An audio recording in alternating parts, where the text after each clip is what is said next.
In this video, I'll be showing you guys how to use Prizepicks. It's one of the easiest ways to get into daily fantasy sports, even if you've never played before. So Prizepicks work like this.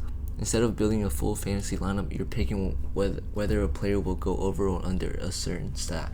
For example, you might see Steph Curry listed at 27.5 points. You just choose if you think he'll score more or less in tonight's game. To get started, just go to Prizepicks app or website and sign up. Once you're in, you can scroll through different sports: NBA, NFL, MLB, and even esports, and start adding players to your entry. You can pick anywhere from 2 to 6 players. Once you've made your picks, you choose how you want to play.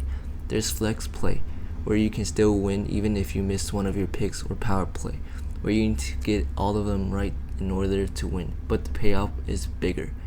After that, enter how much you want to wager, hit submit, and you're locked in. Then all that's left is to watch the game and hope your picks hit. That's pretty much it.